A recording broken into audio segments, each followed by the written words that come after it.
اعوذ باللہ من الشیطان الرجیم بسم اللہ الرحمن الرحیم اذ قال اللہ یا عیسی ابن مریم اذکر نعمتی علیک وعلی والدتک اذ ایدتک بروح القدس تکلم الناس فی المہد وکہلا وَإِذْ عَلَّمْتُكَ الْكِتَابَ وَالْحِكْمَةَ وَالتَّوْرَاةَ وَالْإِنْجِيلَ وَإِذْ تَخْلُقُ مِنَ الطِّينِ كَهَيْئَةِ الطَّيْرِ بِإِذْنِي فَتَنفُخُ فِيهَا فَتَكُونُ طَيْرًا بِإِذْنِي وَتُبْرِئُ الْأَكْمَهَ وَالْأَبْرَصَ بِإِذْنِي وَإِذْ تُخْرِجُ الْمَوْتَىٰ بِإِذْنِي وَإِذْ كَفَفْتُ بَنِي إِسْرَائِيلَ عَنْكَ إِذْ جِئْتَهُم بِالْبَيِّنَاتِ فقال الذين كفروا منهم إن هذا إلا سحر مبين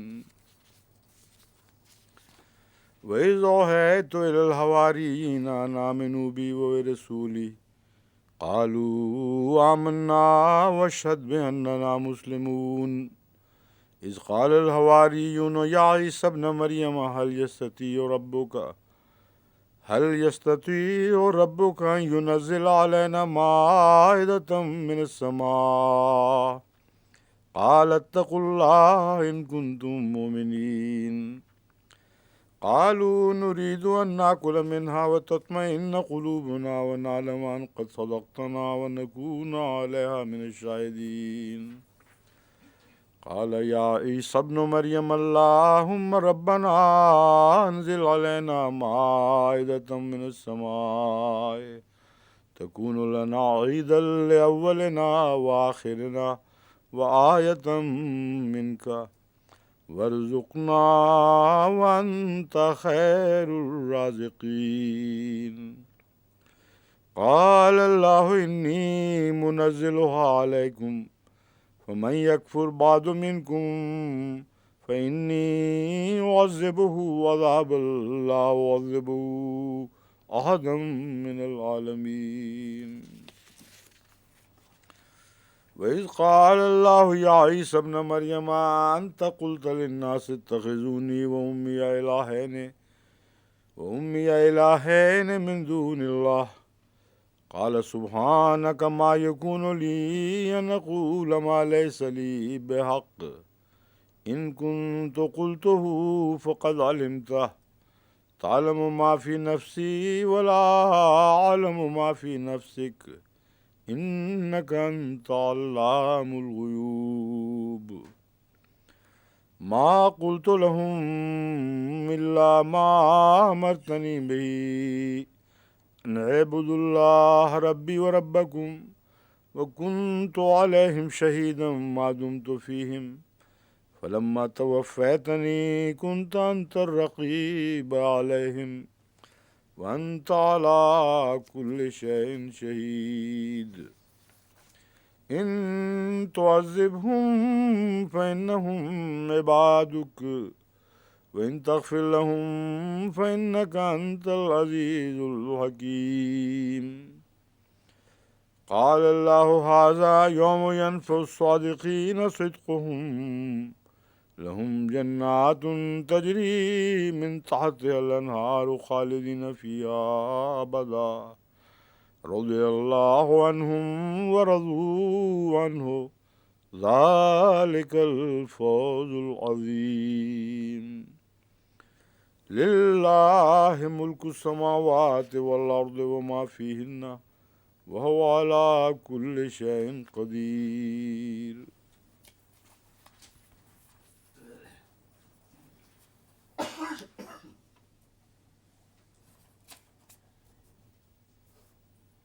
آیت 111 ہے نا.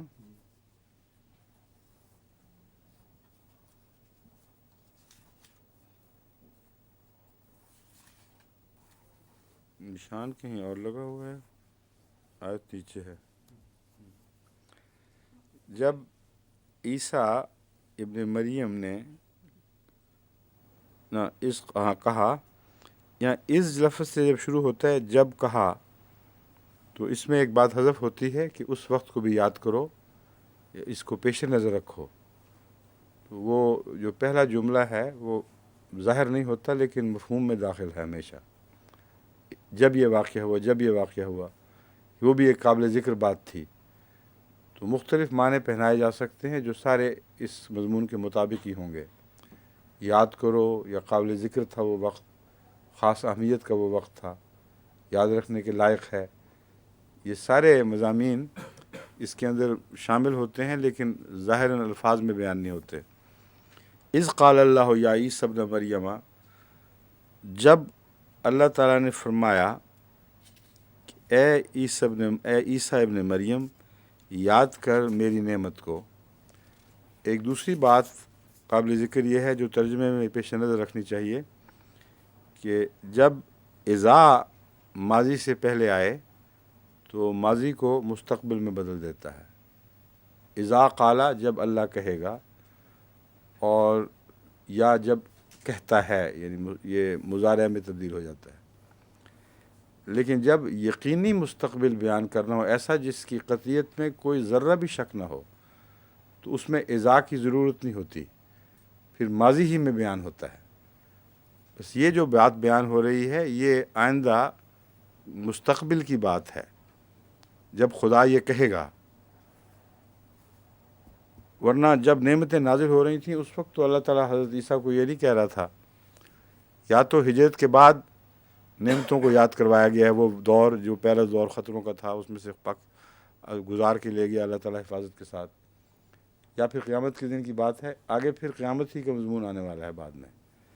بس اذ کے لفظ میں ماضی ہے، ماضی ترجمہ درست ہے، لیکن قیامت کی خبروں میں یا بہت یقینی خبروں میں اذا کی بجائے اللہ تعالیٰ اذ کا لفظ ہی استعمال فرماتا ہے، یہ بتانے کے لیے کہ جیسے ماضی قطعی ہے اس طرح یہ مستقبل بھی قطعی ہے۔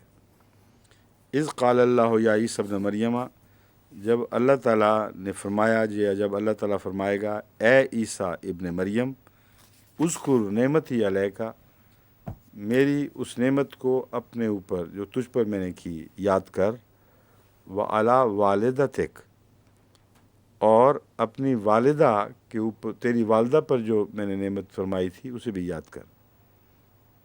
اذ ایدتک بروح القدس، جب میں نے روح قدس سے تیری مدد کی فرمائی تھی۔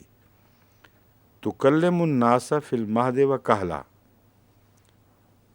اب یہاں یاد کر کی بجائے پیش نظر رکھ کا معنی زیادہ مناسب ہے، کیونکہ بہت سی ایسی باتیں ہیں جو حضرت عیسیٰ علیہ السلام کو یاد بھی نہیں، ان کی آنکھوں کے سامنے گزری بھی نہیں، والدہ کے اوپر جو گزرا پہلے حضرت عیسیٰ علیہ السلام کو کیا پتہ۔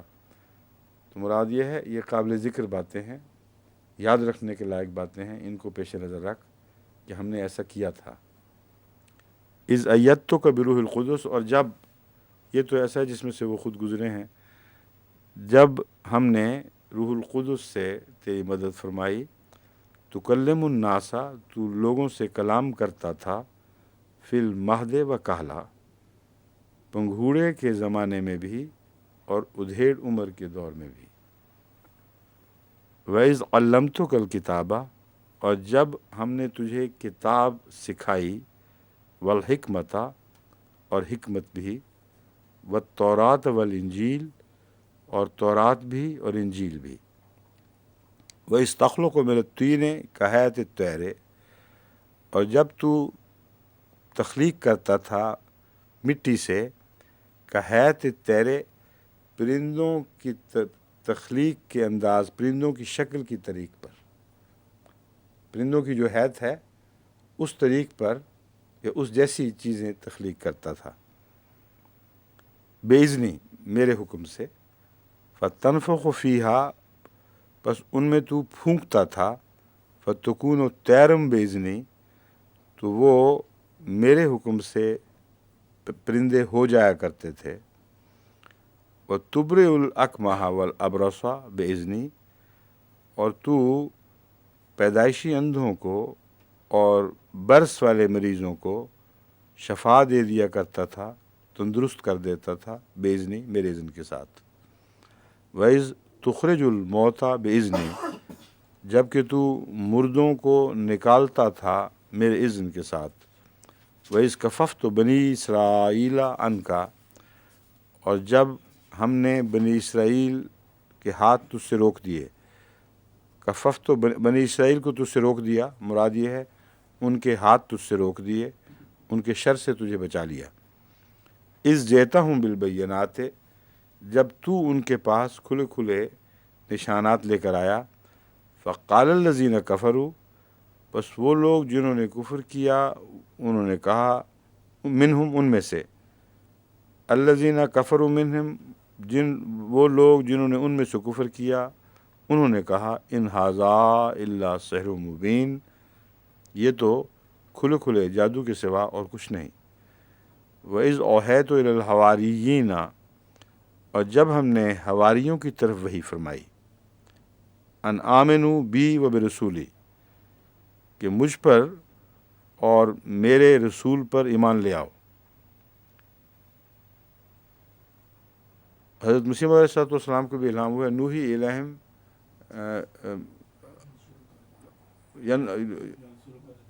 نہیں پورا کیا ہے، ینسرک اور رجال نوحی الہم من السماء، پہلے ینسرک کو پہلے آتا ہے کہ تیری ایسے لوگ مدد کریں گے، نصرت فرمائیں گے جن پر ہم آسمان سے وہی نازل کریں گے کہ ایسا کرو۔ تو حضرت مسیح علیہ السلام سے جو مشابہت ہے اس آیت میں اس کی بنیاد ہے کہ حواریوں پر بھی اللہ نے وہی فرمائی تھی کہ مسیح کی مدد کرو، اور حضرت مسیح علیہ السلام کے زمانے میں بھی کثرت سے لوگوں کو وحی کے ذریعے مسیح علیہ السلام کی خدمت میں بھیجا گیا۔ ترجمہ آگے بڑھانے سے پہلے کچھ قابل توجہ باتیں پہلے ہیں وہ بیان کرنی ضروری ہیں۔ تکلم الناس فی المہد و کہلا، تو لوگوں سے پنگھوڑے میں بھی کلام کرتا تھا اور بڑی عمر میں بھی۔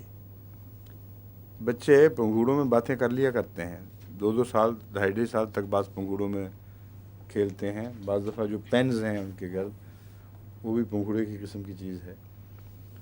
لیکن یہاں بات سے مراد ہے ایسی عقل کی باتیں، ایسی اجنبی باتیں جو عام طور پر اس عمر میں بچے نہیں کیا کرتے۔ اس کی تفصیل یہاں نہیں ہے، دوسری جگہ ہے۔ معلوم یہ ہوتا ہے کہ رویا میں آپ کو بار بار اپنا مقام دکھایا گیا تھا جو سمجھ میں آتا نہیں تھا، مگر بچوں کی طرح بیان کیا کرتے تھے، اور حضرت مریم نے محسوس کیا، اور چونکہ بچے کی زبان سے سن کر انسان زیادہ یقین کرتا ہے، کیونکہ فوراً پہچان لیتا ہے کہ یہ جھوٹی بات بنا ہی نہیں سکتا، اس لیے خود بتانے کی بجائے کہ میرے بچے کو خدا تعالیٰ یہ بتا رہا ہے، کہا کرتے تھے اس سے پوچھو۔ تو یہ وہ مراد ہے، پنگھوڑے میں کیا کلام کیا کرتے تھے۔ اللہ تعالیٰ کی طرف سے جو مبشر رویا تھیں یا ایک وحی کا رنگ تھا، وہ حضرت عیسیٰ علیہ السلام بچپن میں سنا دیا کرتے تھے، اور حضرت مریم کے ساتھ دوسروں کے لیے بھی تقویت ایمان کا موجب بنتا تھا جو ہمدرد تھے۔ جو غیر تھے انہوں نے تو مذاق اڑانا تھا، قرآن سے پتہ چلتا ہے جب وہ کہتے تھے تو وہ ہنستے ہوئے مذاق کرتے ہوئے چلے جایا کرتے تھے۔ وَتُكَلِّمُ النَّاسَ فِي الْمَهْدِ وَكَهْلًا وَإِذْ عَلَّمْتُكَ الْكِتَابَ وَالْحِكْمَةَ وَالتَّوْرَاةَ وَالْإِنْجِيلَ، یہ ہے جو اصل جو مقام ہے جہاں میں آپ کو واپس لانا چاہتا ہوں۔ اِذْ عَلَّمْتُكَ الْكِتَابَ وَالْحِكْمَةَ، جب ہم نے تجھے کتاب سکھائی اور حکمت، وَالتَّوْرَاةَ وَالْإِنْجِيلَ، اور تورات و انجیل بھی۔ یہاں کیا تورات کتاب نہیں تھی؟ کیا انجیل کتاب نہیں تھی؟ اس کے علاوہ کون سی کتاب تھی جو سکھائی ہے؟ یہ نقطہ ہے جو قابل غور ہے۔ کیوں جی؟ شریف اشرف صاحب خود تو کوئی دس نہیں رہا، تسی کوئی شرافت دکھاؤ۔ ہیں؟ نہیں؟ اچھا شرافت نہیں دکھا رہی، غلطی ہو گئی۔ ہاں بتائیں۔ اچھا اشرف صاحب کے ساتھ بچپن کی چھیڑ چھاڑ آئی ہے، پرائیویٹ سیکٹری ہوتے تھے حضرت صاحب کے، اس زمانے سے ہی ان سے چولیں چلتی ہیں، اس لیے گھبرائیں نہ بالکل، ان کو عادت ہے، پتہ ہے ان کو، ہیں؟ ٹھیک ہے نا؟ It's well meaning, it's always well meaning, isn't it? Right. اب بتائیں، کوئی اور بتائیں۔ عمر صاحب جگہ چھوڑ دی، کہیں اور بیٹھے ہوئے ہیں آج، میں وہاں ڈھونڈ رہا تھا آپ کو۔ ہیں؟ کتاب یہ بالکل درست ہے، کتاب میں احکام شریعت بھی ہوتے ہیں، مگر تورات میں کیا تھا؟ تورات تو خالصتاً احکام شریعت پر مبنی کتاب ہے،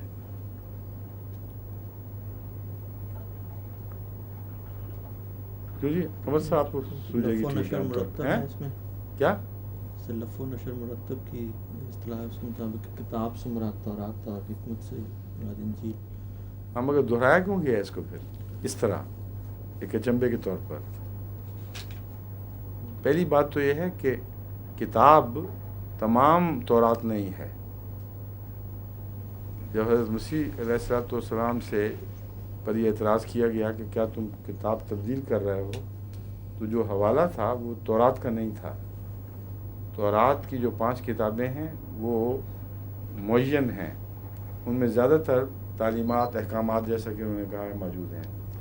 لیکن جہاں پیشگوئیاں ہیں ایسے حصے جو تورات کا حصہ نہیں، دوسری کتاب کا حصہ ہیں جس میں حضرت مسیح تک مختلف انبیاء کے صحیفے داخل ہیں. تو ایک معنی اس کا یہ بنتا ہے کہ تجھے ہم نے ساری کتاب کا علم بھی دیا اور اس کی حکمتیں بھی سکھائیں. خصوصیت سے جہاں تک تیری ذات کا تعلق ہے، تیری شریعت تورات تھی، اور انجیل ان خوشخبریوں سے تعلق رکھتی ہے جو تورات کی پر مبنی پیشگوئیوں کی مزید تصدیق تھی. یا تیری ذات سے تعلق رکھنے والی خوشخبریاں یا آئندہ تیرے تعلق رکھنے والوں سے متعلق خوشخبریاں، وہ سب انجیل میں ہیں. انجیل کا مطلب ہی خوشخبری ہے. بس اس سارے مضمون میں ایک ربط ہے، ایک ترتیب ہے، اور یہ پتہ چلتا ہے کہ حضرت مسیح کسی پہلو سے بھی شرعی نبی نہیں تھے، کیونکہ کتاب کے بعد تورات کہنے کے بعد پھر انجیل جو ہے وہ اس میں کچھ بھی اضافہ نہیں کر سکتے، کامل طور پر تابع ہے.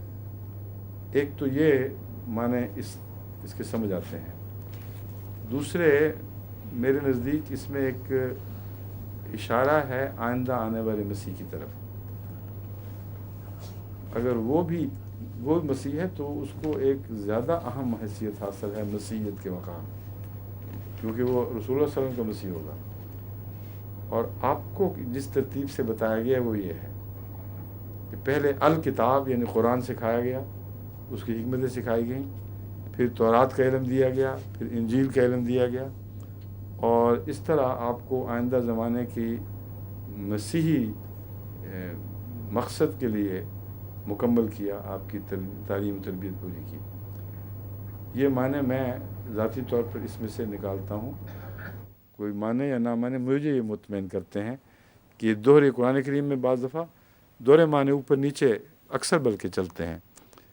اور ایک طے ایسی ہے جو مومنوں کے لیے اطمینان کا موجب ہوتی ہے، ایک ایسی ہے جو کافروں کے سامنے بطور چیلنج کی رکھی جا سکتی ہے. تو ظاہری معنی تو وہ ہیں جو سب کے لیے مشترک، جو اندرونی معنی ہیں وہ ہم جانتے ہیں کہ ہمارے سامنے پورے ہو چکے ہیں. حضرت مسیح علیہ السلام تشریف لائے، مگر آپ کو پہلے نہ انجیل سکھائی گئی نہ تورات، پہلے الکتاب ذالک الکتاب یہ سکھائی گئی اور اس کی حکمتیں بھی. اور پھر اس کے بعد جب آپ بڑے ہوئے ہیں، یعنی بنیادی تعلیم قرآن ہی کی تھی آپ کی، پھر آپ نے دوسرے مذاہب کا مطالعہ کیا ہے تو اس میں تورات کا بھی کیا، انجیل کا بھی کیا، ان کے اوپر بھی خدا تعالیٰ نے آپ کو عبور بخشا.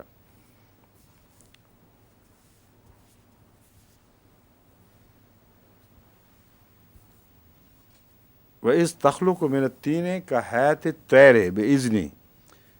یہ تمام وہ باتیں ہیں جو حضرت مسیح موعود علیہ الصلوۃ والسلام نے بھی کی ہیں اسی طرح، لیکن ان معنوں میں کی ہیں جن معنوں میں یہ مقصود ہیں، ان معنوں میں نہیں کی جو ان کو پہنائے جاتے ہیں ان آیات کو. تخلق من الطین کہیئۃ الطیر، تو پرندوں کی طرح کی حیت کی تخلیق کرتا تھا. حیت یعنی شکل، پرندوں کی شکل، پرندوں کی تخلیق کی طرز، اس پر تو تخلیق کرتا تھا میرے حکم سے. فتنفخ فیہا، پھر ان میں پھونکتا تھا. فتکون طیرا باذنی، تو وہ پرندے ہو جاتے تھے میرے اذن کے ساتھ. ہم یہ مانے لیتے ہیں کہ یہاں ظاہری طور پر مٹی کے پرندے بنا بنا کر ان میں پھونکے مار کے اڑانا مراد نہیں ہے، بلکہ روحانی پرندے بنانا ہے جو عام مٹی سے تخلیق کی جاتی ہے. اس کے مزید قرائن اس میں موجود ہیں جو ہمارے ترجمے کے حق میں ہیں. اللہ تعالیٰ نے جب آدم کی تخلیق کا ذکر کرتا ہے تو اس کی بھی دو سٹیجز میں اس کا ذکر کرتا ہے.